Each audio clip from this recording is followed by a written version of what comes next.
কি রে মুখপুরি, তুই আজকেও আমার বাড়ির উঠান দিয়ে যাচ্ছিস? গতকালকে না তোকে বলেছি আমার বাড়ির আশেপাশেও তুই আসবি না? আমি আবার তোমার বাড়ির উপর দিয়ে কোথায় যাচ্ছি? আমি তো রাস্তা দিয়ে যাচ্ছি। এটা আমার বাড়ি যাওয়ার রাস্তা। এই রাস্তা দিয়ে না হাঁটলে আমি কোথা থেকে হাঁটবো? নদীর উপর দিয়ে হাঁটবো নাকি? তা কি আর আমি জানি? যাওয়ার পথ নিজেরা বানিয়ে নে। আমার বাড়ির পথ দিয়ে আর কখনো আসা যাওয়া করবি না তোরা। পরবর্তীতে যেন কখনোই না দেখি। যাবো এবং আসবো, প্রয়োজনে সারাদিন এখান থেকে হাঁটাহাঁটি করব। দেখি তুই কি করতে পারিস। এই গ্রামে বউ হয়ে আসার পর থেকে এই পথ আমরা ব্যবহার করছি, তাই এই পথ সবার অধিকার আছে। একদম নয়, এই পথ আমার বাড়ির উঠানে। আমি চাই না তোরা আমার বাড়ির উঠান দিয়ে হাঁটা চলা করবি। আমি তো করবই, তোর যা খুশি তুই করে নে। আমিও দেখতে চাই তুই কি করতে পারিস। তুই আর একবার আমার বাড়ির উঠান দিয়ে হাঁটা চলা করলে তোর পা ভেঙে আমি রেখে দেব। ও বাবা গো, উনি আমার পা ভেঙে রেখে দেবে, অথচ আমি বসে বসে দেখব?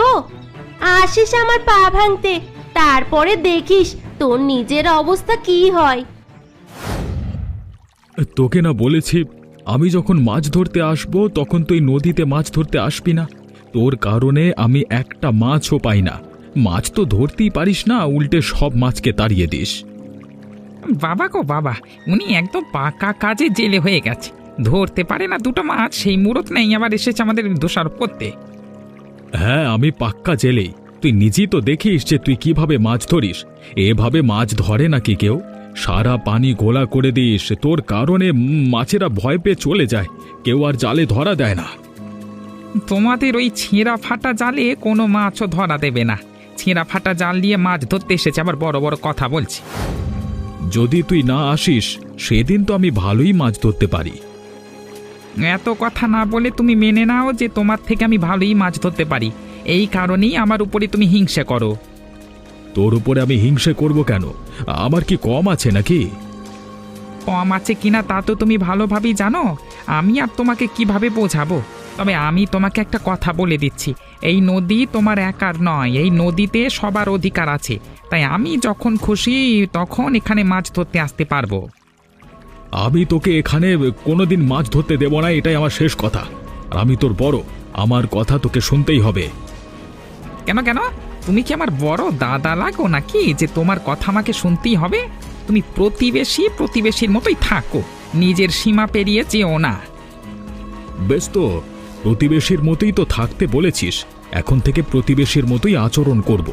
যদি আমি মাছ না পাই তাহলে তোকেও আমি মাছ ধরতে দেব না। কিরে রবি, তোকে না খবর আনতে বলেছিলাম, তা ওদিকের খবর এনেছিস? হ্যাঁ গো বাবু, নতুন করে আর কি খবর আনবো?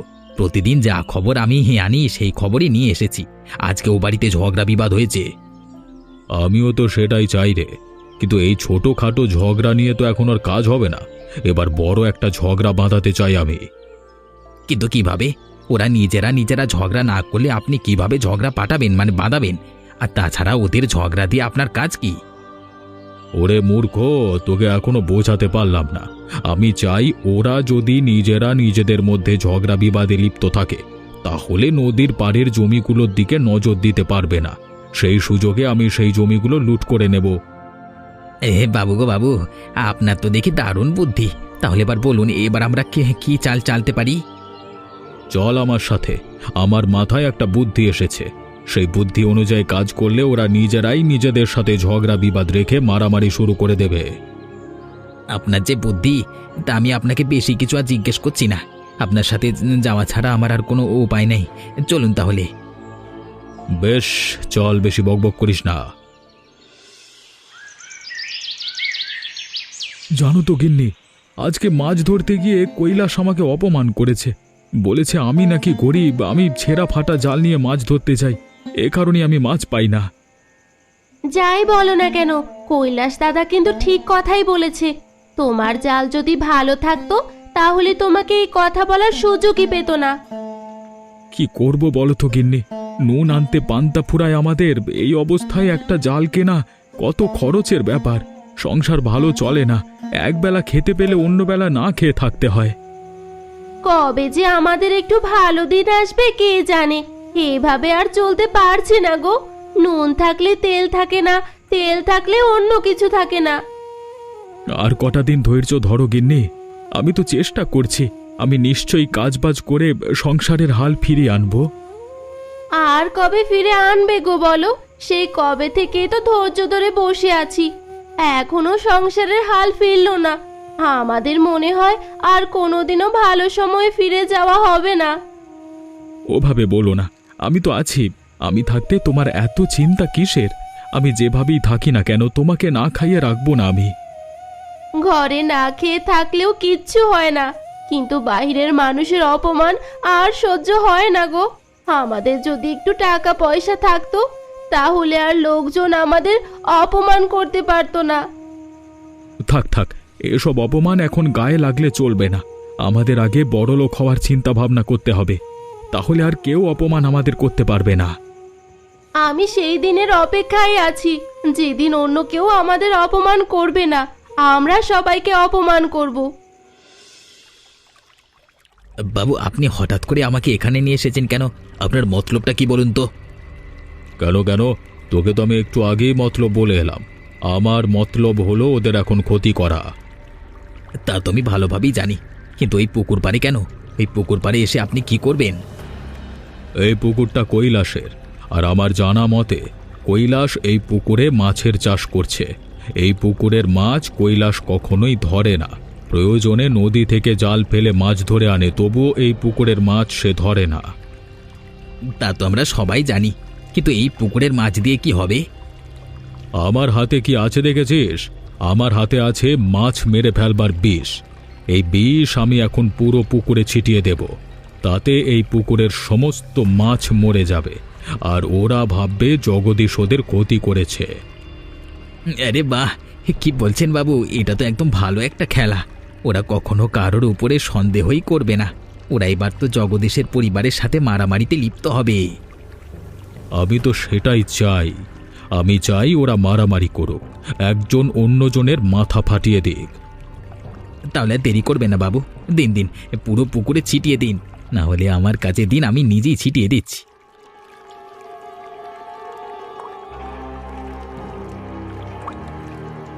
যাক, এবার কাজটা সম্পূর্ণ হলো।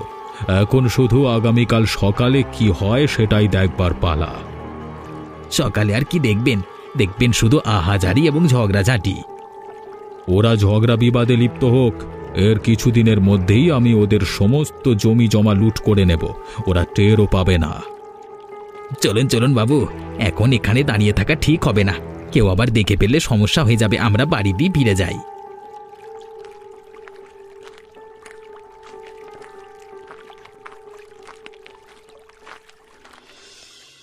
হায় হায় গো, আমার মাছের এ কি সর্বনাশ হলো! কে এমন করলো আমার মাছের এমন সর্বনাশ? ও গিন্নি, দেখে যাও, দেখে যাও।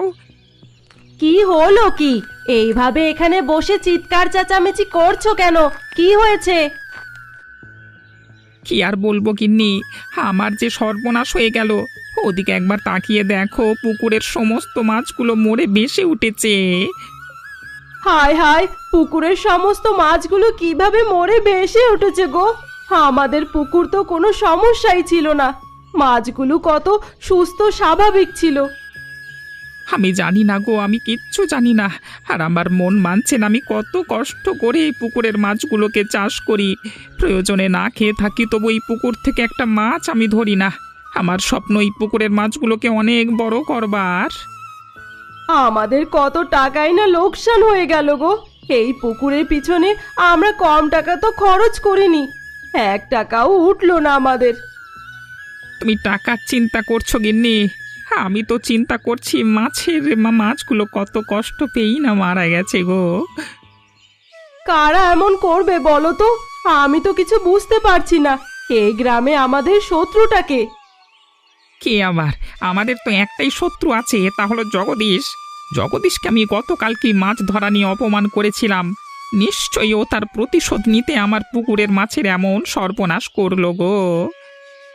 আমিও তো গতকালকে আরতিকে অপমান করেছিলাম, বলেছিলাম আমার উঠানে যেন হাঁটাহাঁটি না করে, নিশ্চয়ই ওরা দুজনে মিলে পরিকল্পনা করে এমন কিছুই করেছে। ওরা ছাড়া আর কে এমন করবে? আমারও সময় আসবে, আমি তখন ওদেরকে দেখে নেব। কৈলাস, আরে এই কৈলাস, কি হয়েছে তোর? সকাল থেকে চেঁচামেচি করছিস কেন? কোনো অঘটন ঘটেছে নাকি? অঘটন ঘটেছে মানে? আমার এত বড় সর্বনাশ করে তুমি আবার জিজ্ঞেস করছো অঘটন ঘটেছে কিনা? বলি, তুমি কি মানুষ নও নাকি পশু? আশ্চর্য, আমি আবার কি সর্বনাশ করলাম তোর? সর্বনাশ করনি, তাহলে আমার পুকুরের মাছগুলো কি এমনি এমনি মারা গেল? তুমি তো আমার সাথে শত্রুতা করে পুকুরের মাছগুলোকে মেরে ফেলেছো। বলি, তোমার শত্রুতা আমার সাথে, পুকুরের মাছের সাথে তো তোমার কোনো শত্রুতা নেই।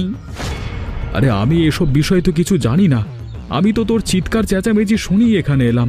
আরে এছাড়া তোর কি হয়েছে না হয়েছে এসব বিষয়ে আমার কোনো খোঁজ খবর নেই। তাহলে আমি কিভাবে মাছের ক্ষতি করব বল? তুমি করনি তো কে করেছে বলো? তুমিই করেছো। বেশ, আমাদের উপর তোদের সন্দেহ হচ্ছে তো? ঠিক আছে, আমি এর প্রমাণ করেই ছাড়ব। আমি প্রমাণ করব যে আমরা কোনো দোষ করিনি। আর যদি প্রমাণিত হয় যে তোমরা দোষ করেছো, তাহলে কি হবে? তাহলে তোদের পুকুরের সমস্ত ক্ষতিপূরণ আমি দিয়ে এ গ্রাম ছেড়ে চলে যাব। তোদেরকে আমি কথা দিলাম। আমি তবে এর প্রমাণ জোগাড় করেই ছাড়ব যে কাজ কে করেছে এবং তাকে উপযুক্ত শাস্তি দেব। ঠিক আছে, তাহলে তাই হবে। তাহলে এখন কান্নাকাটি থামা, আর কান্নাকাটি করিস না। আমাদের উপরে ভরসা রাখ। প্রমাণ পেলেও তোরা জিতবি, আর না পেলেও তোরা জিতবি, সমস্যা নেই। সত্যি করে বল তো, তুই এই পুকুর পাড়ে এই অবেলায় ঘোরাঘুরি করছিস কেন? তোর মতলবটা কি? তেমন কিছু নয়, তোমরা আমাকে ভুল ভাবছো। আমি এখানে এসেছি পুকুর পাড়ে অবস্থা দেখে। শুনলাম কৈলাস দাদার পুকুরের অবস্থা নাকি খারাপ, তাই আমি এসেছি। কিন্তু কৈলাসের পুকুরের অবস্থা খারাপ সেটা তুই জানলি কিভাবে? কৈলাস তো এখনো বাড়ি থেকেই বের হয়নি, অথবা কাউকে জানানোর সুযোগ পায়নি। তাহলে তুই কিভাবে জানলি? আমি তো গ্রামবাসীদের কাছ থেকে জেনেছি। একদম মিথ্যে কথা বলবি না। যদি মিথ্যে কথা বলিস তাহলে এই বিষ পুকুরে তোকে চুবিয়ে মারবো আমি। দেখেছিস তো এই বিষের কারণে সমস্ত মাছগুলো কিভাবে মারা গেছে। আরে না না, আমি সত্যি কথা বলছি, আমাকে বিশ্বাস করো। না না, দয়া করে আমাকে ফেলো না। আমি বলছি, সত্যি বলছি, চন্দ্রকান্তবাবু গত রাতে এসে এই পুকুরে বিষ মিশিয়ে দিয়ে গেছে। আমি যা ভেবেছিলাম ঠিক তাই হলো। আমার প্রথমে সন্দেহ ছিল চন্দ্রকান্তবাবুর ওপরে, কারণ এই গ্রামে অন্যের ক্ষতি করা চন্দ্রকান্তবাবুরই স্বভাব। আমি তো তোমাদেরকে সত্যি কথা বলে দিয়েছি, এবার আমাকে ছেড়ে দাও। তোকে তো ছাড়া যাবে না। তুই এখন আমাদের সাথে কৈলাসের বাড়িতে গিয়ে সমস্ত সত্যটা স্বীকার করবি, তা না হলে যা বলেছি সেটাই করব। ঠিক আছে ঠিক আছে, আমি আমি নিয়ে চলো, আমি সবকিছু স্বীকার করে নেবো, চলো। কৈলাস, আরে এই কৈলাস, কোথায় গেলি তুই? বেরিয়ে আয়। তুই না বলেছিলিস আমি তোর ক্ষতি করেছি? তোর আসল ক্ষতি কে করেছে সেই ব্যক্তিকে আমি নিয়ে এসেছি।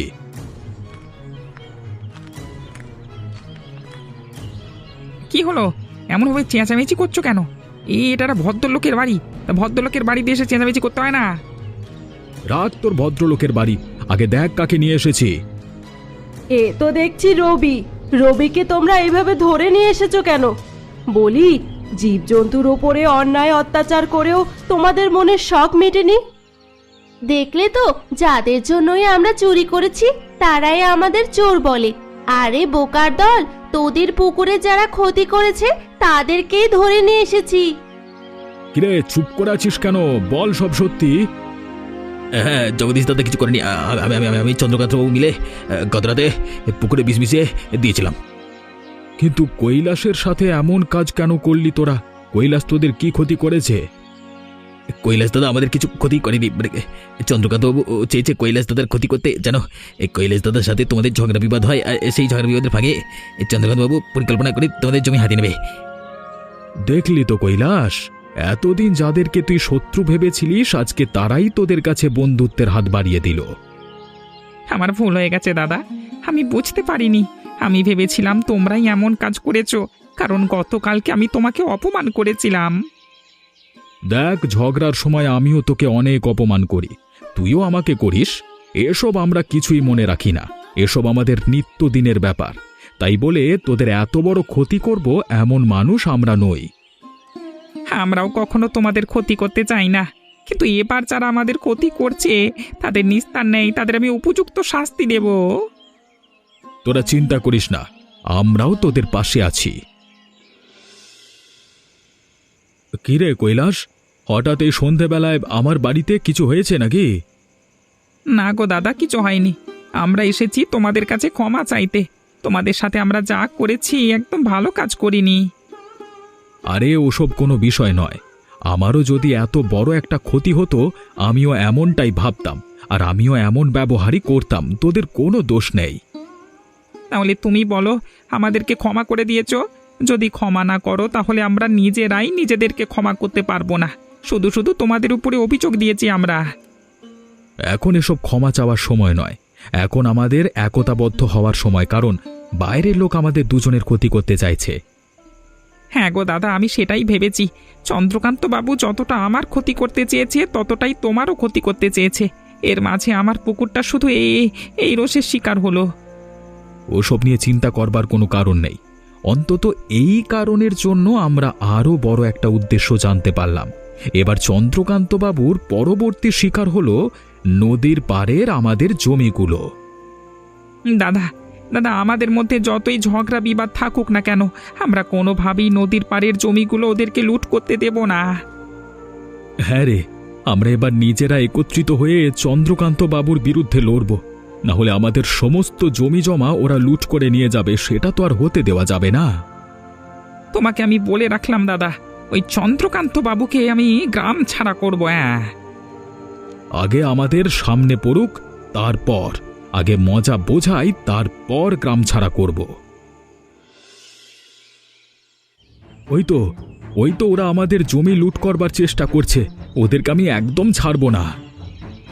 দেখো দেখো দাদা, আমাদের জমিতে কেমন নিশানা লাগিয়ে দিয়েছে।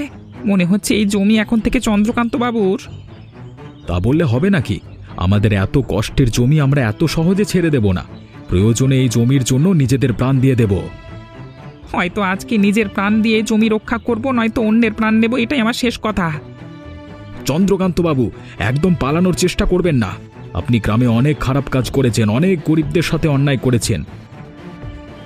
এবার আর হতে দিতে পারবো না আমরা গ্রামবাসীরা আপনার বিরুদ্ধে যুদ্ধ ঘোষণা করছি।